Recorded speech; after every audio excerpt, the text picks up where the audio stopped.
Fase 1. Jugar videojuegos es el único uso legítimo que se le puede dar a un ordenador. Eugene Jarvis, creador de Defender. Estaba mirando ensoñado por la ventana del aula cuando vi el platillo volador. Parpadeé por si me engañaba la vista, pero seguía estando allí afuera. Era un disco de cromo brillante que zigzagueaba en el cielo. Forcé los ojos para intentar seguir al objeto a lo largo de una serie de giros cerrados imposibles a velocidades de vértigo, que habrían hecho papilla a un ser humano si lo hubiera a bordo. El disco avanzó a toda velocidad hacia el lejano horizonte y se detuvo en seco. Se quedó allí quieto, flotando durante unos segundos sobre una arboleda de la lejanía, como si estuviera analizando el terreno de un rayo invisible, y luego se volvió a lanzar de improviso hacia el cielo, en una nueva sucesión de caminos de trayectoria y velocidad que desafiaban las leyes de la física. Intenté mantener la calma y tomármelo con escepticismo. Me acordé que era un hombre de ciencia, aunque no acostumbraba a sacar más de un 5 en la asignatura. Lo volví a mirar. Seguía sin poder distinguir lo que era, pero sí que sabía lo que no era. No era un meteorito, ni un globo meteorológico, ni gases de los pantanos, ni un rayo globular. No, era evidente que ese objeto volador no identificado que estaba viendo con mis propios ojos no era de este mundo. Lo primero que pensé fue ¡la puta madre!, seguido de un «no me lo puedo creer, por fin está ocurriendo». Desde mi primer día en la guardería siempre había esperado con ansias un acontecimiento increíble y sobreacogedor que fuera capaz de cambiar el mundo y hacer añicos la interminable monotonía de la educación pública. Había pasado cientos de horas contemplando el paisaje tranquilo y provinciado que rodeaba mi escuela, anhelando en silencio que llegara un apocalipsis zombie, que un extraño accidente me otorgara superpoderes o la aparición repentina de un grupo de enanos cleptómanos capaces de viajar en el tiempo. Diría que aproximadamente un tercio de aquellas fantasías oscuras incluían la llegada inesperada de seres de otro mundo.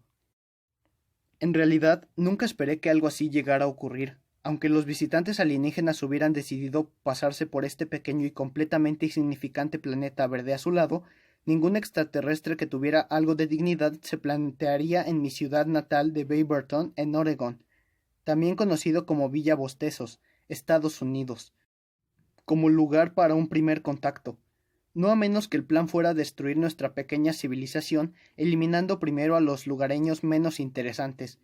En caso de que el universo tuviera un centro radiante, me encontraba en el planeta más alejado de él. Por favor, tía Berú, pásame la leche azul. Pero estaba ocurriendo un milagro allí mismo, delante de mis narices. Había un puñetero platillo volante allá afuera, y yo lo estaba viendo con mis propios ojos, y estaba muy seguro de que se acercaba.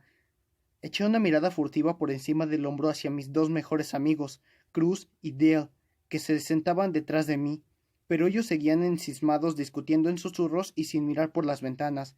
Pensé en decírselo, pero me preocupaba que el objeto pudiera desvanecerse en cualquier momento y no quería perder la oportunidad de verlo. Volví a centrar la vista en el exterior, justo a tiempo para ver otro fogonazo plateado cuando la nave salió disparada en horizontal por el cielo. Luego se detuvo y flotó un momento sobre los terrenos contiguos antes de volver a alejarse. Flotar, moverse, flotar, moverse. Era innegable que se estaba acercando, y alcanzaba a distinguir su forma con más detalle. El platillo se ladeó para virar durante unos segundos y pude echar un vistazo a su sección horizontal por primera vez. Fue entonces cuando reparé en que no tenía nada que ver con un platillo. El casco de la nave era simétrico, parecido a la hoja de una hacha de guerra de doble filo, pero con un prisma octogonal negro plateado en el centro, entre sus dos alas largas y aserradas, que centellaban a la luz del sol matutino como una joya oscura. Sentí un cortocircuito en el cerebro, porque no había lugar a dudas sobre el característico diseño de la nave. No en vano llevaba viéndolo cada noche durante los últimos años a través de un punto de mira. Lo que observaba era un Guja de los Sobrukai, uno de los cazas pilotados por los alienígenas malos de Armada, mi videojuego favorito. Lo cual era imposible, claro. Era como ver un caza TIE o un pájaro de guerra Klingon surcando los cielos. Los Subrokai y sus cazas Guja eran creaciones ficticias de un videojuego. No existían en el mundo real. Era imposible. En nuestro mundo, los videojuegos no cobraban vida y las naves inventadas no pasaban zumbando sobre tu ciudad natal. Esas burradas absurdas solo tenían lugar en películas cursis de los años 80, como Tron, Juegos de Guerra, Starfighter, La aventura comienza, el tipo de películas que le gustaban a mi difunto padre. La nave brillante volvió a escorarse hacia un lado, y en esta ocasión pude verla mejor. Ahora sí era irrebatible. Estaba viendo un Guja. Las características ranuras en forma de garra a lo largo del fuselaje y los dos cañones de plasma que sobresalían por la parte delantera como sendos colmillos no dejaban lugar a dudas. Solo se me ocurría una explicación lógica para todo aquello. Tenía que ser una alucinación. Y sabía quiénes eran los únicos que podían sufrir alucinaciones a plena luz del día sin estar bajo los efectos del alcohol o de las drogas. Aquellos a los que les faltaba un par de tornillos, la gente a la que se le iba la cabeza. Leer los viejos diarios de mi padre me había hecho preguntarme si él habría sido una de esas personas. Las cosas que había visto en uno de ellos me había llevado a pensar que quizás hubiera empezado a delirar cuando se acercaba el fin de sus días, que quizás había perdido la capacidad de diferenciar entre los videojuegos y la realidad, exactamente lo mismo que parecía estar pasándome a mí. Tal vez estuviera materializándose lo que siempre había temido en secreto. De tal palo, tal astilla. Y con un palo como este... ¿Estaba drogado? No, imposible.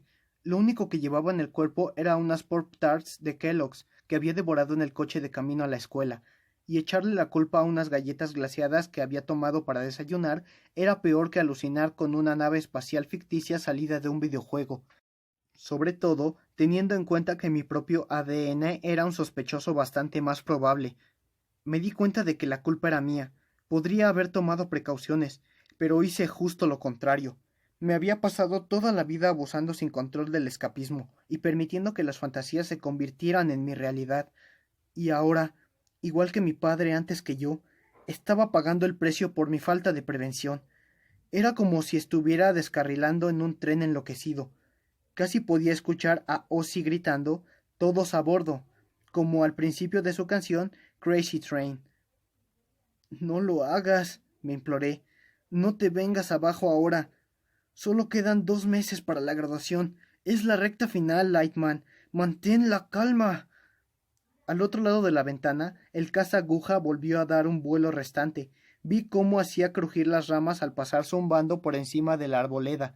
Luego atravesó un banco de nubes, tan rápido que creó un agujero circular perfecto justo en el centro, arrastrando unas largas bolas de vapor al salir por el otro lado.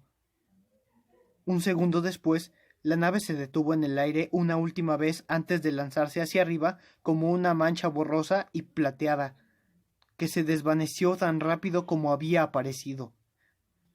Me quedé allí sentado un momento, sin poder hacer otra cosa que mirar al lugar vacío del cielo en el que la nave se había estado unos segundos antes.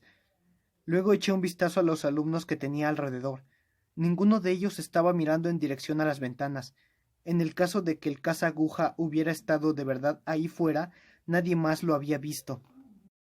Volví a mirar con detenimiento el cielo vacío, mientras rezaba para que la extraña nave plateada volviera a aparecer, pero ya se había ido, y yo me había quedado allí, sin más opciones que enfrentarme a las consecuencias.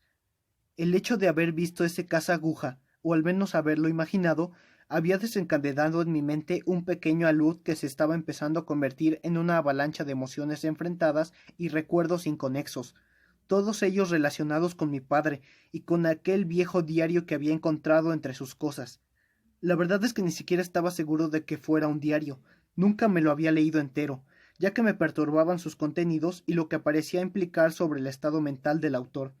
Lo que hice fue devolverlo al lugar donde lo había encontrado e intentar olvidarme de su existencia.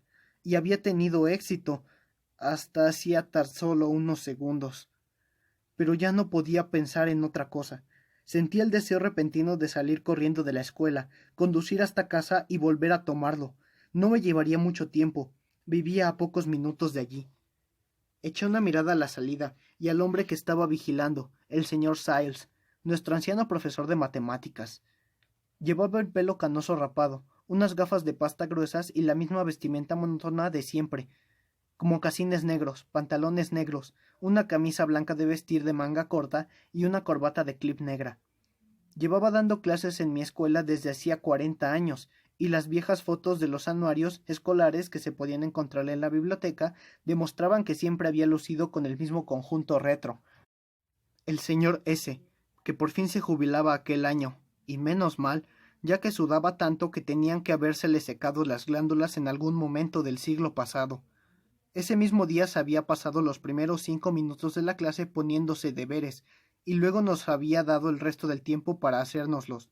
Había apagado su audífono y se había puesto a hacer crucigramas, pero seguro que se daría cuenta si intentaba escabullirme. Alcé la mirada por encima de la pizarra desfasada, donde había un viejo reloj incrustado en los ladrillos color lima de la pared. Con una falta de compasión habitual, me informó de que quedaban todavía 32 minutos para que sonara la campana. No podía seguir aguantando aquello durante 32 minutos ni de broma.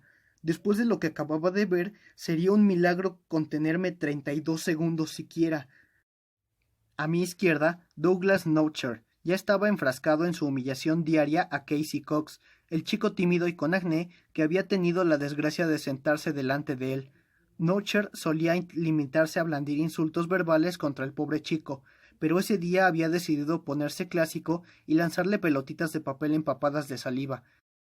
Notcher tenía una pila de proyectiles húmedos acumulada en su pupitre, como si fueran balas de cañón, y las estaba disparando a la nuca de Casey una detrás de otra.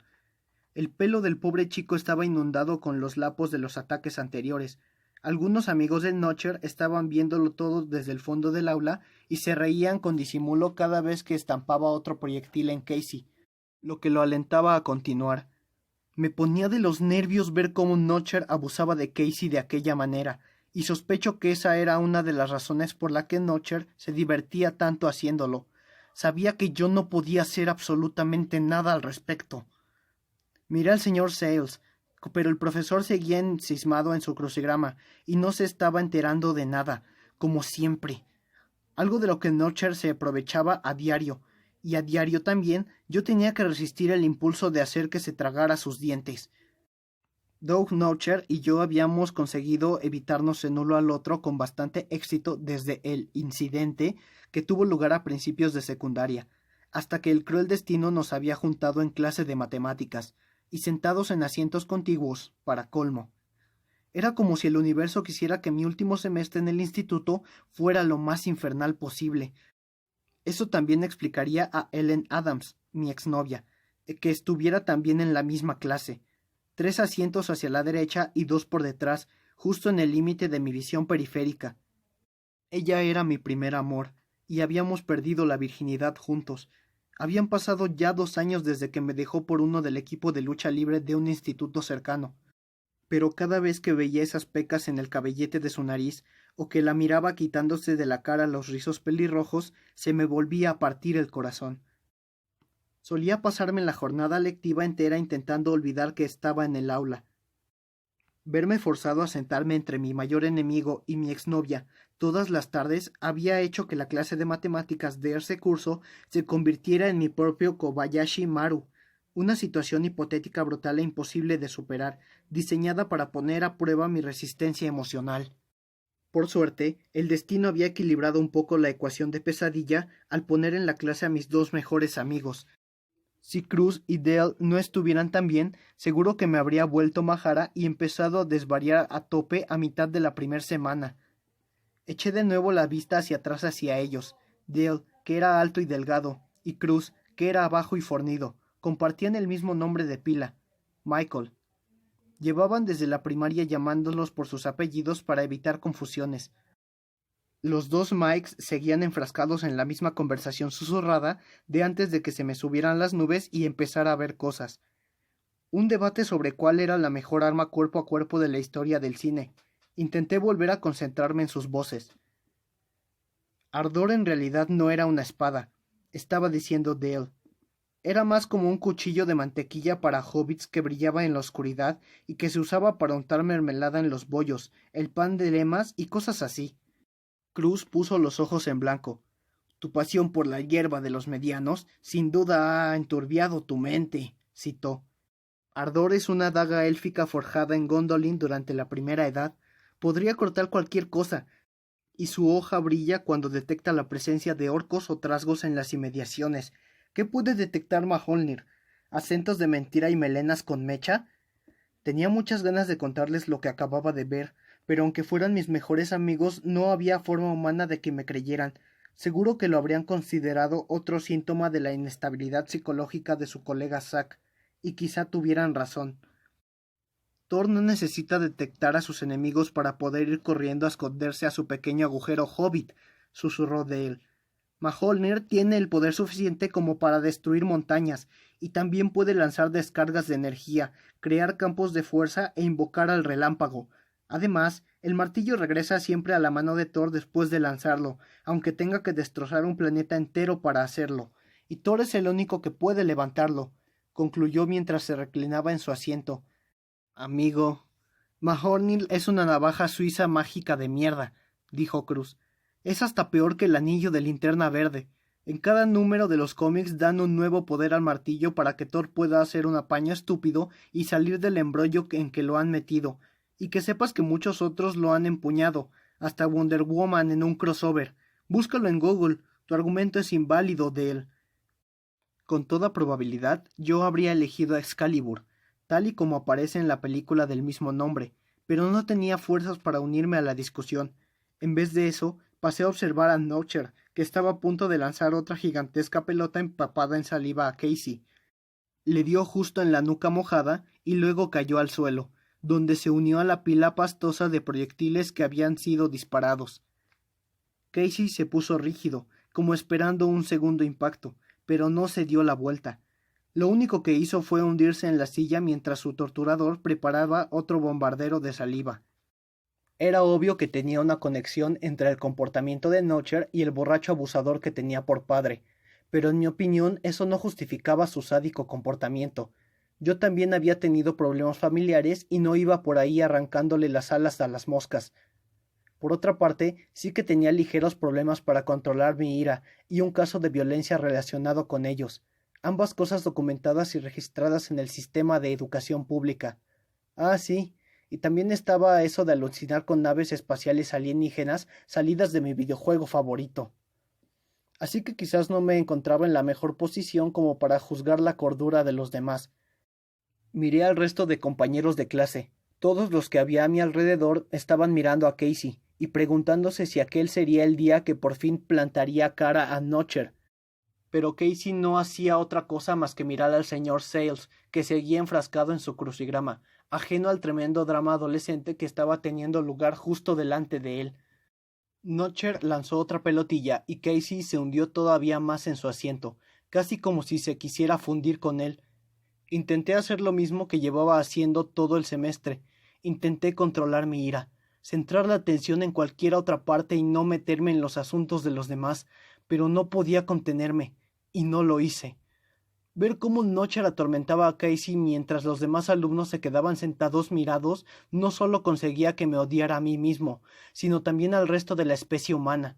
Si existían otras civilizaciones allá afuera, ¿qué razón podrían tener para querer contactar con la humanidad? Si nos tratábamos así entre nosotros, ¿qué amabilidad íbamos a poder mostrar a una raza de seres con ojos insectoides venida del espacio exterior? En mi mente volvió a aparecer la viva imagen del caza-aguja, lo que hizo que se me crisparan los nervios todavía más. Intenté volver a calmarme, en esta ocasión pensando en la ecuación de Drake y la paradoja de Fermi. Sabía que era muy probable que hubiera vida en algún otro lugar, pero debido a la edad y a la inmensidad del universo, también sabía que era astronómicamente improbable que estableciéramos contacto con ella, y mucho menos en el intervalo de tiempo de mi corta vida. Lo más seguro era que todos nos quedáramos encerrados aquí, en la tercera roca más cercana a nuestro Sol, hasta llegar audazmente a la extinción. Sentí un dolor agudo en la mandíbula y me di cuenta de que estaba apretando los dientes, con tanta fuerza como para romperme los molares traseros. Me esforcé en dejar de hacerlo y luego volví a mirar a Ellen para comprobar si también estaba viendo lo que ocurría. Mi exnovia miraba a Casey con una expresión de desamparo y los ojos llenos de pena. Fue eso lo que terminó por hacerme que me lanzara. «Zack, ¿qué estás haciendo?», escuché preguntar a Dale con un susurro temeroso. «Siéntate». Lancé una mirada rápida hacia abajo. Sin darme cuenta, me había puesto de pie junto a mi pupitre y seguía teniendo los ojos fijos en Notcher y Casey. Eso, no te metas, susurró Cruz por detrás del otro hombro. Venga, amigo. Pero llegándose a ese punto ya tenía la visión nublada por la ira. Cuando llegué hasta Notcher no le hice lo que quería, que era agarrarlo por los pelos y estamparle la cara contra su pupitre con todas mis fuerzas, una y otra vez. En vez de eso, me agaché y recogí la pila pastosa de pelotitas de papel que estaba en el suelo detrás de la silla de Casey. Usé ambas manos para unirlas todas en una única bola húmeda y la aplasté directamente contra la coronilla de Notcher, lo que hizo que sonara un plaf muy satisfactorio.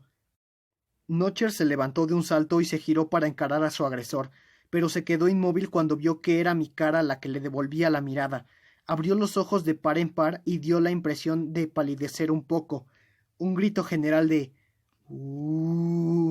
surgió del resto de nuestros compañeros. Todos sabían lo que había pasado entre Notcher y yo a principios de secundaria y estaban emocionados por la posibilidad de que hubiera una revancha. Las clases vespertinas de matemáticas se habían puesto al mar de interés en un momento. Notcher levantó el brazo y se quitó la húmeda bola de pañuelos masticados de la cabeza. Luego la tiró con rabia hacia el otro extremo del aula y mojó sin querer a media docena de personas. Nuestros ojos se encontraron. Vi cómo un riachuelo de saliva se deslizaba por el lado izquierdo de la cara. Se la limpió sin dejar de mirarme. Así que, ¿por fin te has decidido a defender a tu novio, Lightman? Farfulló, intentando sin éxito ocultar el temblor de su voz. Le enseñé los dientes y di un paso decidido al frente, mientras preparaba un puñetazo. La amenaza tuvo el efecto deseado. Notcher no solo se encogió, sino que se tambaleó hacia atrás, tropezó con su propia silla y estuvo a punto de caer al suelo, pero consiguió enderezarse y volvió a encararme, no sin que sus mejillas se ruborizaran por la vergüenza. El silencio de la clase era sepulcral, a excepción de la aguja del viejo reloj de la pared, que desgranaba los segundos. «¡Hazlo!», pensé. «Dame una excusa. Pégame un puñetazo». Pero en los ojos de Notcher se veía crecer el miedo, que ahogó su ira. Quizás él distinguiera en los míos que estaba a punto de írseme la mano. «Psicópata», balbuceó para sí mismo. Luego se dio la vuelta y volvió a sentarse, levantándome el dedo del medio por encima del hombro. Me di cuenta de que seguía teniendo el puño derecho alzado. Cuando lo bajé, fue como si la clase entera volviera a respirar al unísono. Miré a Casey, esperando que asintiera como un agradecimiento, pero seguía encajado en su pupitre como un perro apaleado y ni siquiera me miró a los ojos. Eché otro vistazo disimulado hacia Ellen. Esta vez me estaba mirando fijamente, pero apartó los ojos de inmediato para no encontrarse con los míos. Miré a mi alrededor. Las únicas dos personas que me miraron a los ojos fueron Cruz y Dale, y ambos ponían cara de preocupación. En ese momento el señor Siles levantó por fin la cabeza de su crucigrama y me vio prácticamente sobre Notcher, como un asesino sádico blandiendo un hacha. Trasteó con su audífono y volvió a encenderlo, para luego mirarle, mirar a Notcher y mirar a mí de nuevo. ¿Se puede saber qué está pasando, Lightman?, preguntó, apuntándome con un dedo retorcido. Al ver que no respondía, frunció el ceño. Vuelvo a su asiento ahora mismo. Pero no pude hacerlo. Si me quedaba en aquel lugar un segundo más, mi cabeza implosionaría. Así que salí del aula pasando justo por delante del escritorio del señor Siles al dirigirme a la puerta abierta. Me vio marchar y levantó la ceja, como si no se lo creyera. «Será mejor que vaya de camino al despacho del director, señorito», lo escuché gritar detrás de mí. Pero yo ya estaba corriendo hacia la salida más cercana, molestando a todas las clases con los chirridos de mis zapatillas sobre el suelo encerado del pasillo. Después de lo que me pareció una eternidad, por fin atravesé la salida principal del instituto. Mientras corría por el estacionamiento de estudiantes, barrí el cielo de un lado a otro con la mirada, recorriendo el horizonte. Cualquiera que me estuviese mirando desde la escuela habría pensado que estaba loco, como si estuviera siguiendo un partido de tenis entre gigantes que solo yo podía ver, o como Don Quijote, yendo con su caballo y su lanza hacia los molinos para darles una paliza imaginaria estilo La Mancha. Tenía el coche estacionado al fondo del estacionamiento. Era un Dodge Omni blanco de 1989. que había pertenecido a mi padre y estaba recubierto de marcas y abolladuras. Tenía la pintura levantada y manchas enormes de óxido.